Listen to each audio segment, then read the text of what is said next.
15-minute cities. It's been in the media a lot over the past year. It's basically the concept that everything that you'd ever need, work, school, shops, parks, healthcare and more, could be reached in only 15 minutes. Most importantly, that's without a car, and rather purely by walking, cycling or public transport. Frankly, it's a very simple urban planning concept, and indeed quite enticing. Yet the concept has been at the heart of many conspiracies. Many believe that 15-minute cities are simply a slippery slope towards government overreach, the death of individual freedoms, perpetual surveillance and omnibenevolent despotism. In this video, I'll be dissecting 15-minute cities and giving you my thoughts on the concept. I'm Shoutout and welcome to Building Beautifully.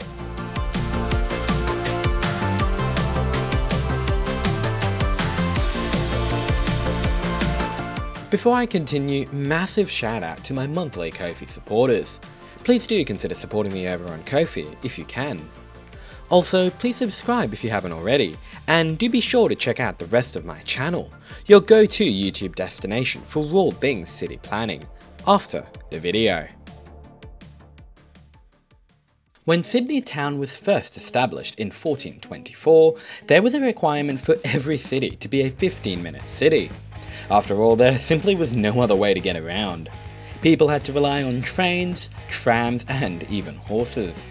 Suburbs like Surry Hills, where I am right now, began their lives as working class suburbs, allowing residents to easily get wherever they needed to, whether that be school, work, the shops, the park, the hospital, the brothel. Now, what I want you to understand is that those who lived in these early renditions of 15-minute cities detested their existences. After all, only poor people would want to live in these tiny tin shacks. Having everything located nearby was just too overwhelming for people. It felt like you had no freedom. You never got the chance to leave your suburb and go out and explore. How terrible. Enter the car. The car. I love my car. I own 10 cars. Invented in 1424, the car revolutionized travel around cities. No longer were you confined to the whims of railways and tram lines. No, now you could go wherever you wanted, whenever you wanted, with not a worry in the world. That's freedom, plain and simple. And so the suburbs were born. Welcome to Denistone, my favourite suburb in all of Sydney.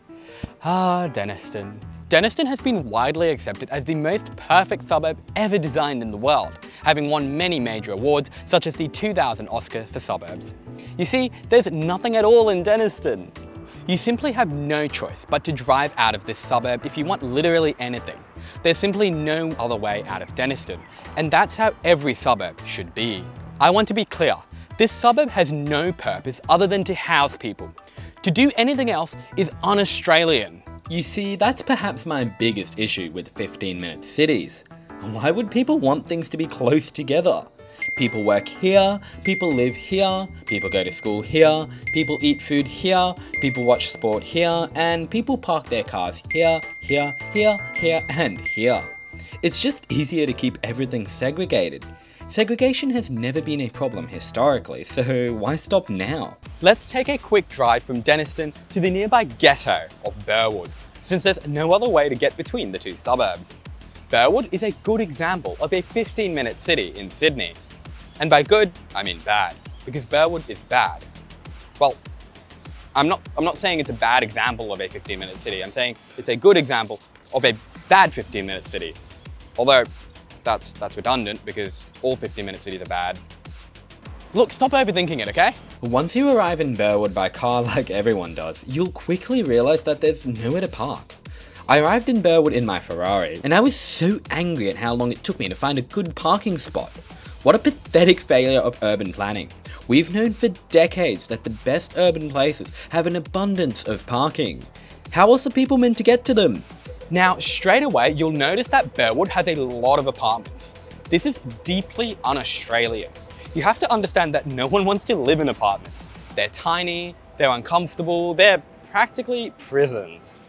It's too hard to own a car in Burwood given how hard parking is and how narrow all the roads are, so residents are forced to ride this contraption known as a train. I've never been on one of these before. The experience of riding on one was nothing short of terrifying. I genuinely felt like I was going to die at any minute. I don't know why anyone would risk their lives riding on one of these deadly machines. I wanted out immediately. You have to use your legs to get around Burwood, doing something called walking? Walking? Wilking? Look, I don't know. It was tiring, and I found myself just longing to be back in my Ferrari. Walking places is just painful. When you have to walk everywhere, the jelly in your tummy starts to go away, you breathe more easily, you feel less tired after doing things. I don't know, it can't be good for you.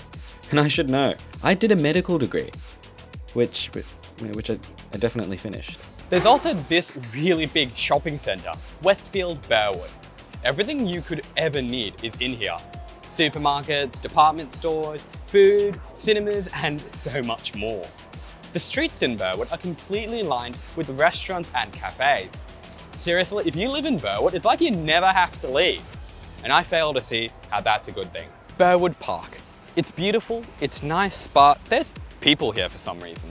This isn't the Australian way. Our suburban parks are meant to be deserted at all hours of the day. You're meant to be able to take a walk in peace and encounter almost no one, and when you do see someone, you awkwardly say hi before walking away because you have no idea who the f they are and you don't care. Ignoring your neighbours is the Australian way. If neighbours taught me anything, it's that you don't befriend your neighbours or you'll probably end up driving your car into the ocean and killing them. There's just no sense of community in a place like Burwood. Burwood is a ghetto, and it's obvious why I'm using that word. Burwood, it's filled with the charm. I've now journeyed to Longueville, located 3.5 kilometres northeast of Henley and 75 kilometres north of Lysarts. Indeed, Longueville was recently announced to be the most affordable suburb in Sydney. This suburb is the antithesis of the 15-minute city. It's everything Australia should be. In Burwood, you're trapped, with the only way to get around being walking, or cycling, or the bus, or the train, or driving if you really want. But in Longueville, you have the freedom to drive, and nothing much else. Being in a public transport desert, you'll only get a bus to and from the city once an hour off peak and the occasional ferry. That means you don't really have any choice but to use your car. A car that will set you back only around $16,000 a year in maintenance, not including repayments. Now that's freedom. There's just so much freedom of choice in Longueville, unlike stupid 15-minute cities like Burwood. I mean, granted, there's no shops, restaurants, cafes, cinemas, schools, or even people, but that's part of the freedom of Longueville. You have the freedom to go somewhere better. I just really like the strong sense of community that suburbs like Longueville embody. It's just so unique. There's nowhere else in Sydney that looks like Longueville. No, that's Dulwich Hill. No, that's Haberfield. No, that's Denistone. There's a real village atmosphere to Longueville.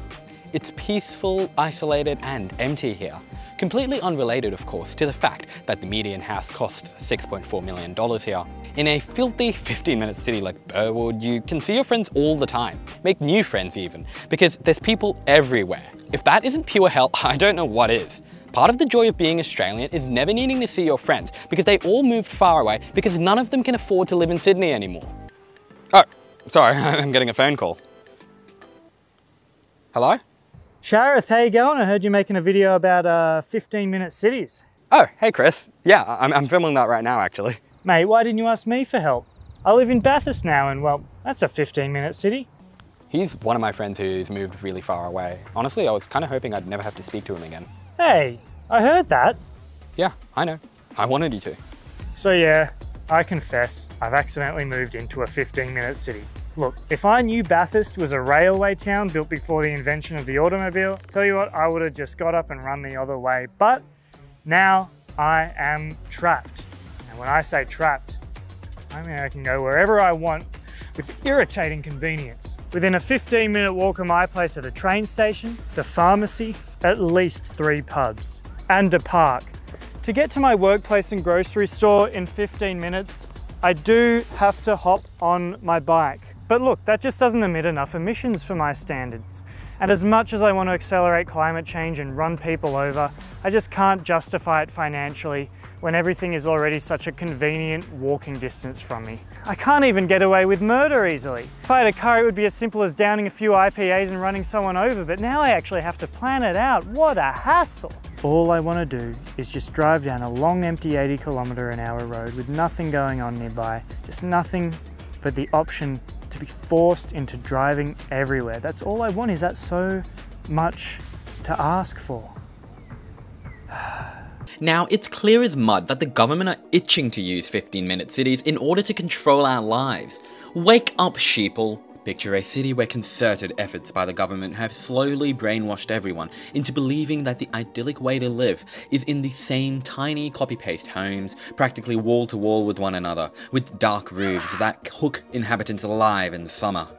Picture a city where people feel trapped, with no means by which to get around other than via a singular, crappy, unreliable form of transport which the government deliberately subsidizes. Picture a city where people's movements are restricted, where congestion caused by decades of poor urban planning has made it so inconvenient to leave your suburb that you're just not bothered. Picture a city where, if you do want to leave, the government won't let you unless they literally have pictures of you on their system. Picture a city where you'll have to pay thousands to the government and to private companies in order to leave your suburb. Oh, and they'll literally brand you with a unique alphanumeric identifier so that they can track you and arrest you if needed at any time. Picture a city where the amount of money you spend a year on getting around is completely at the whim of foreign powers and wars thousands of kilometers away. Picture a city where everything is impersonal and segregated, where neighbors rarely talk to one another, where the streets are deserted. Picture a city where the government bans kids from using the primary mode of transportation on their own until they're over the age of 16, in essence trapping them in a restrictive zone for decades of their lives. Picture a city where everything you do, everything, is completely dependent on one thing. That's right, hell. 15-minute cities are absolute hell. Rise up, everyone. 15-minute cities will ruin this planet unless you act. Email your governments and tell them how you feel. Demand better. And that pretty much brings us to the end of the video. It's time to go home. Oh, f***. It's gonna take me 50 minutes to get home. F***ing hell. Why is everything in the city so far apart? By the way, check the date this video was uploaded and have a happy April Fools.